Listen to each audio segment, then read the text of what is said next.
All right. Hello, everybody. Jacob and Rob here at the B2B Growth Lab today. It's just the two of us, but we are going to have a conversation about revenue engines, which is one of my favorite topics. We're going to distinguish the difference between a revenue engine and a pipeline. We should probably go into what a pipeline actually is too in detail. But companies obsess about filling the funnel, right? Bless you, Russell Brunson, for coining the phrase funnel and making it popular. But most people don't understand what it is, how it works, how to sustain one, how to renew one, how to grow customer revenue beyond the classic market as hard as you can and sell to everyone you meet. By the way, that's not a pipeline. We'll get in there. But having that is a fragile, delicate, and highly dangerous situation. Rob can give you some numbers about how much it's going to hurt as the system breaks down. And here today, we're going to talk about closed loops, about growth systems, things that connect acquisition, onboarding, and customer success, which equals retention. And trust me, the money is made in retention. So is the brand, so is the legacy, so is anything of value. So really, we're here to figure out why a pipeline is only half the picture and a funnel is like a fingernail of it. And really talk about systems that renew customers and expand your customer base. And what metrics actually matter when you're looking at growth. Because we want sustainable metrics, not vanity metrics. So, Rob, anything you want to start with? I literally on the call before this one said it's way cheaper and easier to grow with an existing customer than it is to track down a new one, right? So retain, expand, right? Ask what's next. What else could I do to help, right? Like you already did one thing for them, right? Expand that, follow up, put it in your budget for next year, right? Like way easier. And the other thing I want to say is like 80-20, 80-20, 80-20 all day long, right? Like, come on. Do not waste all your time on the clients that aren't worth as much, who don't buy from your core product offering, who just our time sucks, right? Get to them when you get to them. And if you sell to them, there's no discount. You have to pay. Yeah. You have to pay, right? Absolutely. So know who your top 20 are. They give you 80% of your revenue, and they get your A+ service. And they're the ones you spend the most to keep, retain, and grow your share with, right?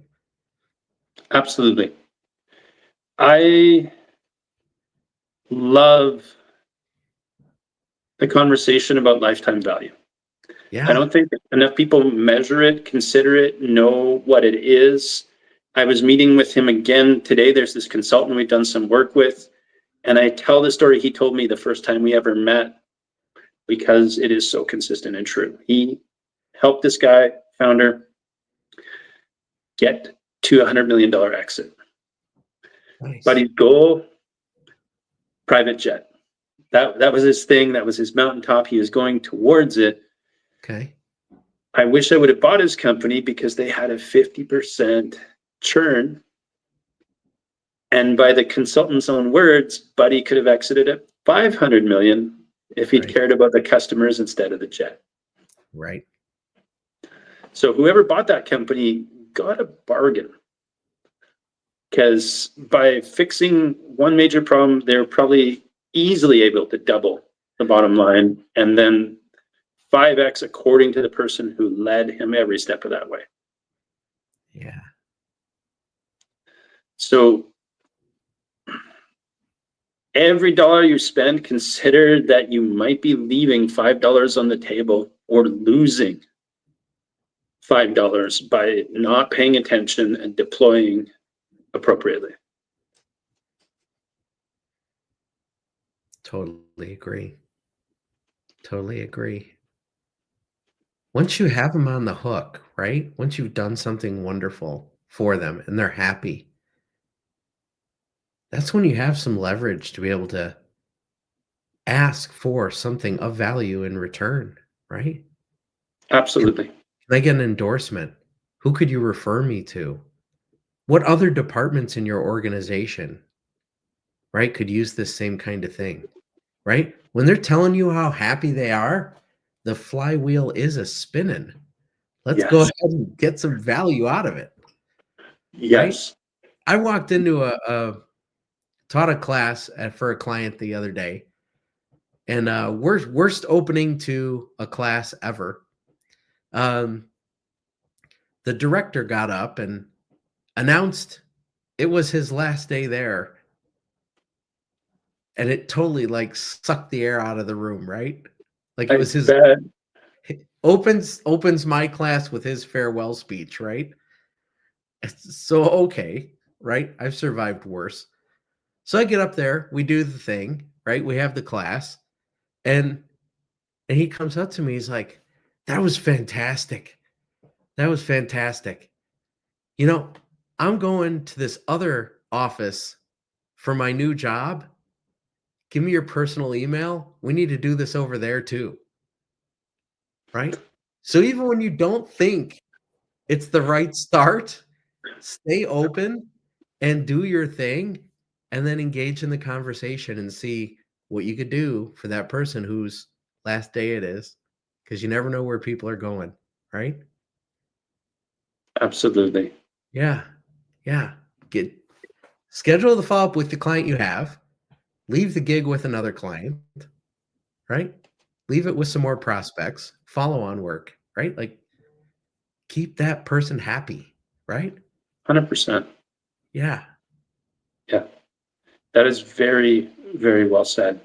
Um, we touched on something for a moment that I want to dig into deeper, which is the referral. Okay. I just had a meeting with a gentleman earlier today who is a super connector. That's his role. It's his chosen vocation. Yep. And part of the conversation we had revolved around how poorly his value is understood. Right. So I walked him through two of the things I have conversations with all the time. Number one, put $1 in, get 3 out. Why? Because you have to spend on marketing, operations, and pay yourself. Uh-huh. Right. And so I use that to remind him, right? Like there's a third of the value of the revenue dollar is your introduction. Because if that is a qualified referral, you don't have to spend that money. And most people don't understand or have the numbers for the cost of acquisition of a client Right. financially or time-wise. Right? I find people are horrible at measuring the time cost of acquisition. Mhm. This stuff really matters because that's the baseline of a company. It should be $1 and 5 up. Right? You put $1 into your business and you get $1 in leads, $1 in conversion, $1 in sales, $1 in onboarding, and $1 in fulfillment, because those are 5 roles you're going to have, whether it's in-house or out of house. And then you can start back to your 80-20 stuff, pulling in leverage. Because even just in the leads world, there are 2 numbers I've memorized, which are kind of golden rules. Top performers in email can get $42 out of every dollar spent. Top performers in ads can get $36 out for every dollar spent. Mhm. And you can do that in conversion, and you can do that in sales, and you can do that in onboarding. And that's how you actually scale a business, is with data and math and revenue, which is kind of the baseline topic of today's stuff. So if you don't know the step that has to happen and the cost of the step and who's going to help that step happen, then I guess you're operating on instinct. And that's one of the things that I'm damn sure you can't scale. Like very few people out there can scale instinct. I think we can count them on 2 hands. Like I know Warren Buffett's one. Give him a thumb for sure. Right? And there's a few like superhumans out there who can do this, but the rest of us No. cannot. And most of us aren't that patient too, right? Like the one thing I've learned about, well, I learned many things about Buffett, but he'll wait 5 years and watch carefully to make a decision. So there's that data.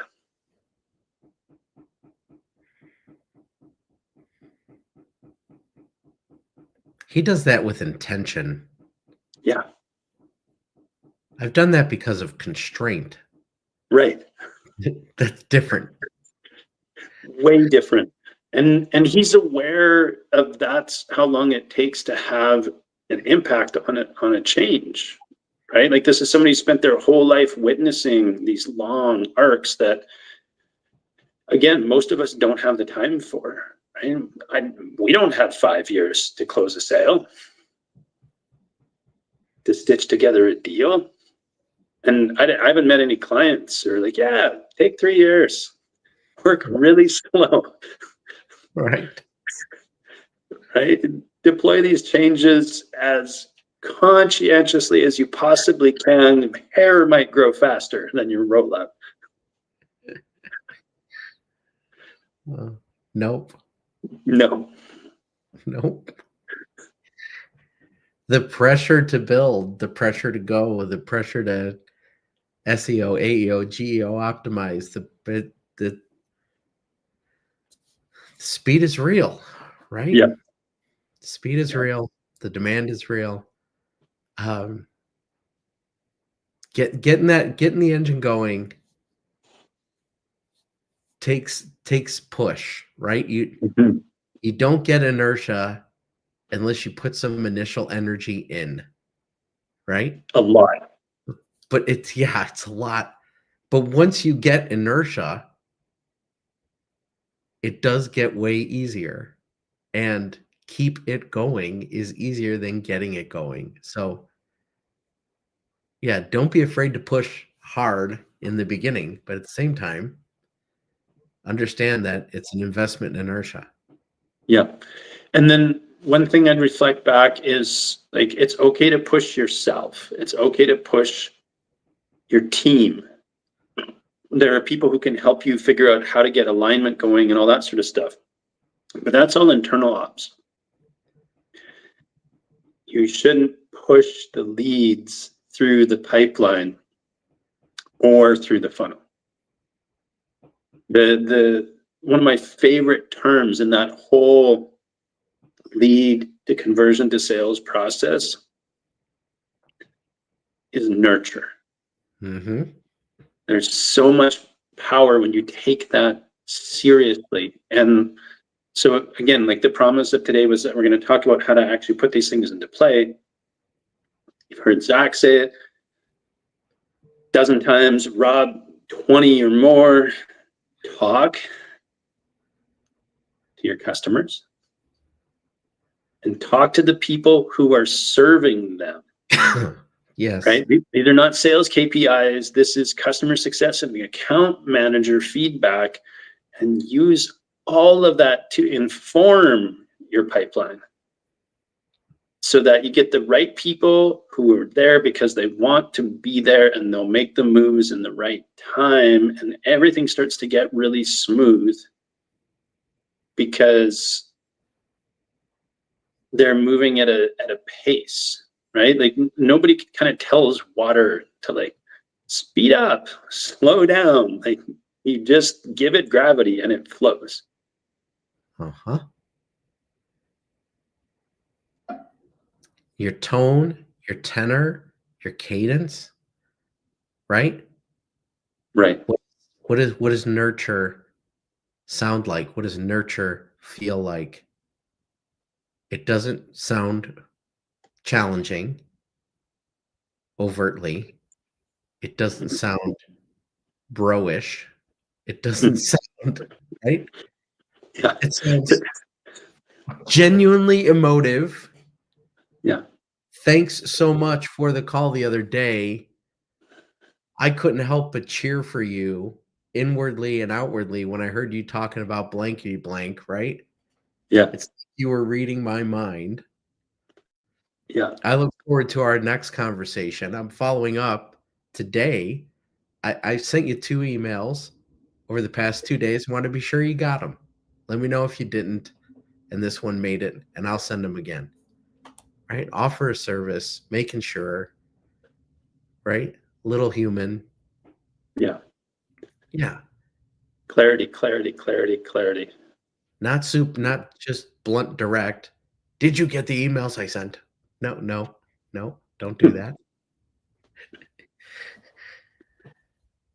Yeah. Yeah. Yeah, very well said. And consider that that cadence is transferred internally as well. Right? I would love every company to have a nurture team.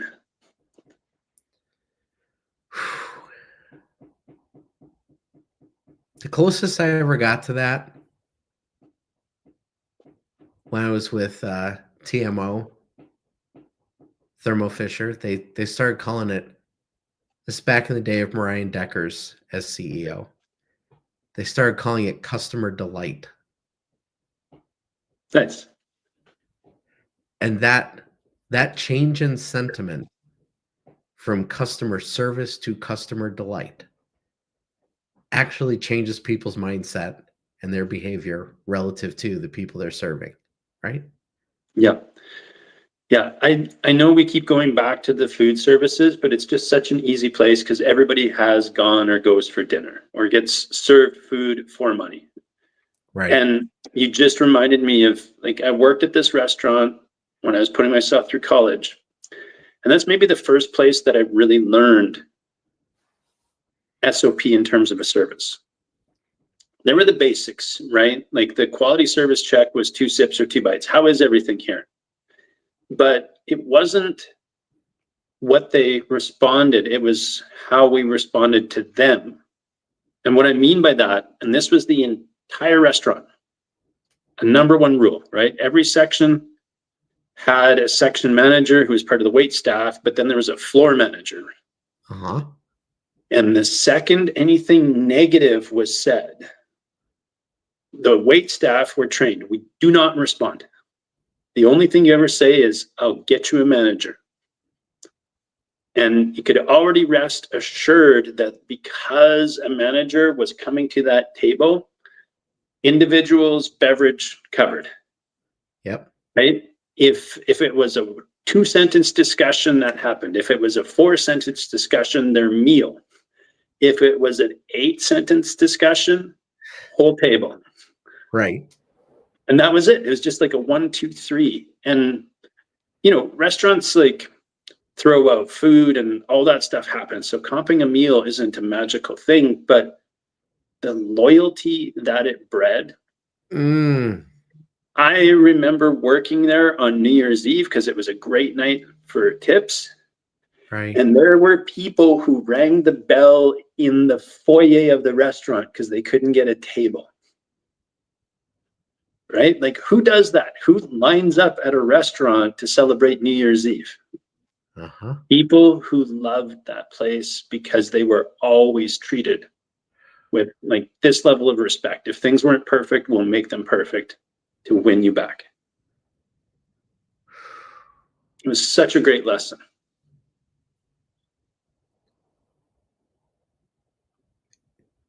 Yeah. Yes. Yeah. Over and over. Yes. Yes. Yeah. Like penny wise and pound foolish, right? Yeah. Getting nitty about not understanding your concessions. We used to direct response business model, right? What's the cheapest, easiest thing that you have the greatest margin on that you could give away? The difference between what you have to give away at margin and what the perceived value is on behalf of the customer, right? In your example, that's the drink. Yeah. Reusable glassware, not accounting for the cost of the glassware. What's in the glass? Yeah. Maybe a nickel. Right. Maybe if it's not liquor, maybe a nickel. Right. Right. Perceived value to the customer, $3. Right. That's the thing you give away first. Right. Yeah. 100%. Or I've seen a lot in restaurants, people will comp a free dessert. Absolutely. Baked goods, super high margin. Right. Super high perceived value. right? And Yes. perishable. And immediately perishable. Yes. Yeah. Let's Give, not save it till Tuesday. give it away. Yes. Please give it away. Yeah. Yes. Brownies, dopamine, right? We could go on and on into the neurobiology of it, right? The practical economic realities of it. Like it's yes. Yeah. Your number 2 is give away dessert. And Absolutely. no, number 3, comp the plate. You got margin on the food, right? Yeah.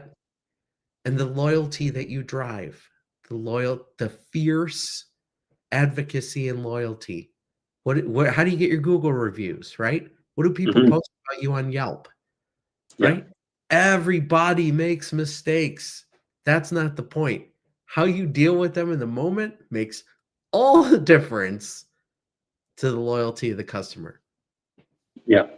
And just being a member of the team, there's 2 really big components. One is the psychological safety net. I'm just like, management's got my back. Yes. So we were part of that culture too, right? Like people would come in on their day off. I'm like, you've been here 9 days in a row. It's day 10 and you choose to be here. Right. Right. But like we had that thing going, which they really figured out. And then of course there's the other side of it, which is a high percentage of the time when that meal was comped on the table, those people would just be like, meh, and leave it as a tip. Yeah. Right? Like it never hurt the service staff. It only benefited us and the customers. Yeah, it's magic when you get that whole culture working and aligned, Yeah. supportive of each other. Right? It's special. You know it when you experience it. You know it. Absolutely. All service industries, service businesses, you know it from your electrician, your HVAC person, your plumber, right? Like your automotive shop, you can tell. Yeah. You can tell whether or not they have that working.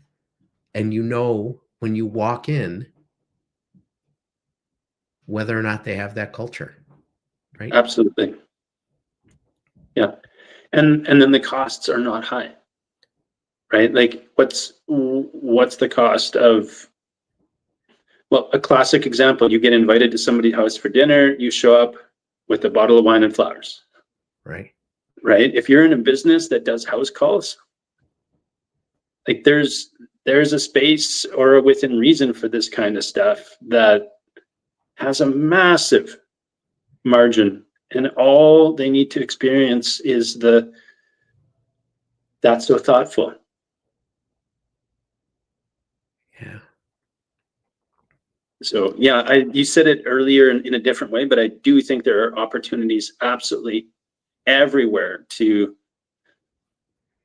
show that gratitude up front, ahead of the game instead of behind. Right? You shouldn't be recovering these things. You should be preemptively building that goodwill and just rolling out the red carpet every chance you get. There's a partner I have who invented a service behavior analytics platform.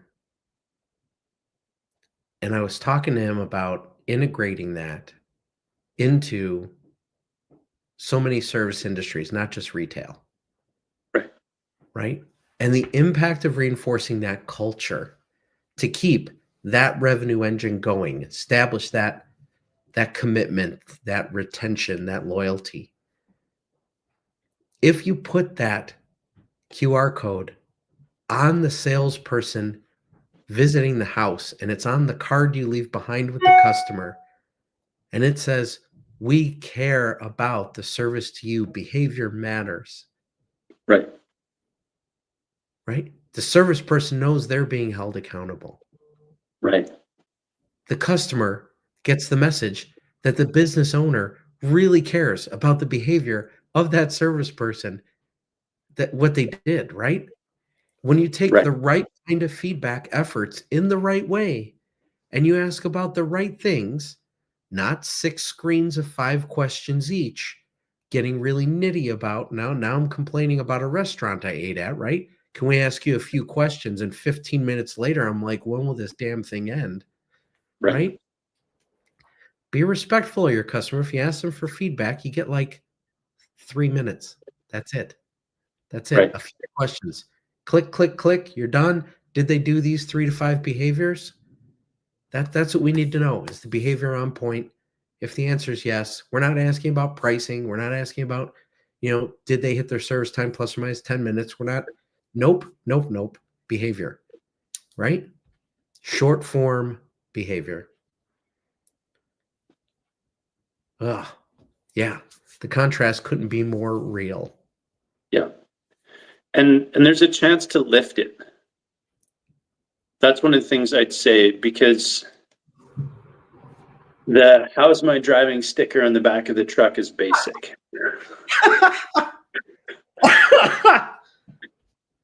That's funny. Right? That's basic. There's a level up from that everyone, I hate the word, but should aim for. How do you make that better? And I guess kind of defining that is probably a great exercise for most people to start with. Right. How do we expect our people to show up for our customers? What are our structured concessions when we get complaints? Right? Absolutely. It's not complicated. You just got to define it and then communicate it, train everyone to it, support it. I mean, it's not magic. It's not difficult. Whatever it is in your business, right? If you just want a $2,000 tire sale, don't get fussy over $20 worth of valve stems if they want, steel valve stems versus rubber ones, right? Right. That comp buys you the extra star on your Yelp rating. Yes. That's what you're buying. Yes. Yeah. And while we're touching that subject, again, there's something that I love working with on the customer journey side of it. And that is, what kind of experience can you give that will get you 5 stars before they buy? Right. Right. And again, going for an easy win here in the analogy, but you can greet them at the door, seat them at the table, get them their first beverage and silverware in such a degree. Like, everybody knows the bill comes at the end of the meal, but you can give them the experience where like, I already know this is going to be awesome. Right. Right. And so again, like, picking on food services because it's so easy. The whole thing is a sales experience because the transaction doesn't happen until the very end. Some might say the transaction begins in the parking lot. Right. Right. Yeah. At the front door, before the front door, right? Like, it's the entirety of the experience. When I turn in the lot, the choices you made about where to put the pickup spaces versus the flow of traffic affect the experience. Where the handicap parking places are relative to the front door make a difference. Absolutely. Right? And I was at a restaurant with my niece the other day. She literally weighs 80 pounds. Right? And that's relevant. Because she went to open the door on the restaurant and she physically couldn't. Wow. Because the differential pressure created by the exhaust hood over the grill, relative to the surface area of the door, exerts more than 80 pounds of pressure. She literally could not open the door. Wow. That's how tight and sealed that restaurant was. Now, do we have to have the hood running? Yes, we're cooking, right? So think about what the load is for your customers when they have to open the door. There's always going to be some, but if you're keeping the 19-year-old out of there, I would bet they're your ICP at most fast food restaurants, right? Yeah. Wow. I actually have a great case study on this because, well, this guy was using an anecdotal story about this, but he'd bought a country club. Okay. And they were looking at how can they increase the ROI. One of the things was events. So 3 different bids, specs, architectural drawings. Let's blow this wall out. Let's like grow the building this way, that way, the other way. And he uses this to lead up to the story because he's like, I went and sat in there one day and had lunch while I was trying to think my way through this. And I noticed across the room, this little old lady having an incredibly hard time moving the chair out from the table. Right. So the same situation, right? Like some 80-pound piece of ornate furniture. And then the guy did napkin math and he's like, oh my God, we can increase seating in here by 40 chairs just by doing this. Yep. Forget about tearing down a wall. Forget about the building permits. Forget about closing the place down for 3, 6, 12 months while we do construction. They bought new chairs and the uptick went. Yeah. And so some of it doesn't have to be incredibly hard or complex or expensive. I believe the lesson of the story, he said, is actually, you know, we sold the fancy stuff at a profit, basically, and like got the other chairs in the door.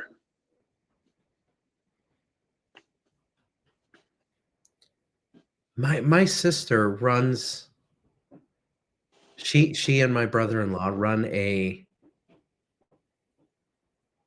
special event cigar rolling business. Okay. Right? Service business, high end.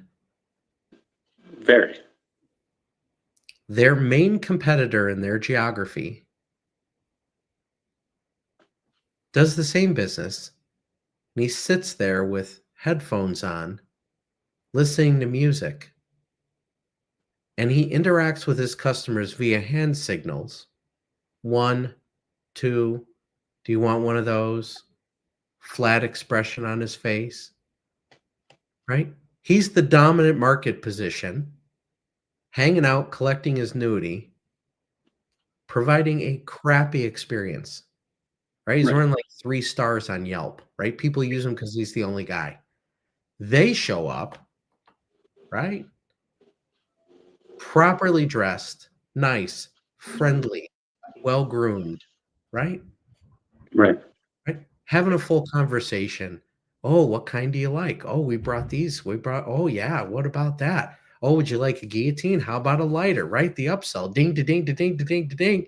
They're running 4.8, 4.9, 5 stars all day long, eating that guy's lunch. No problem.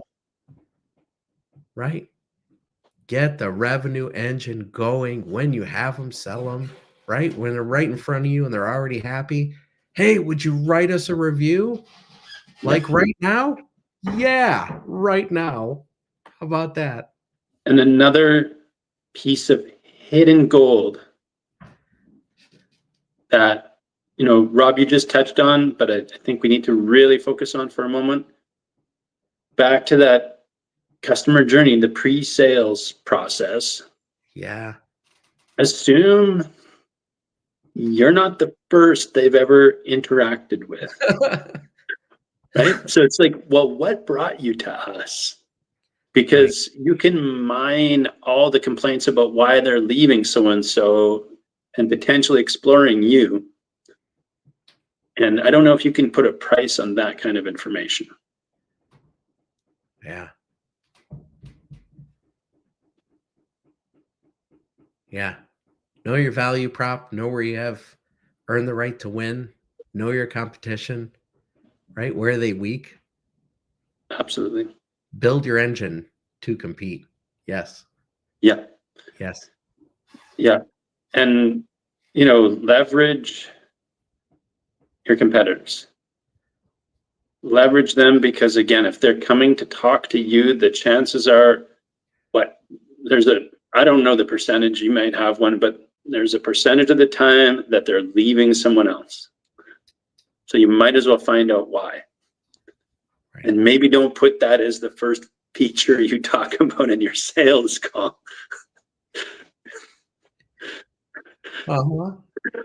Maybe don't. Maybe not. Awesome. Absolutely fantastic. Yeah. Anything else you want people to think about?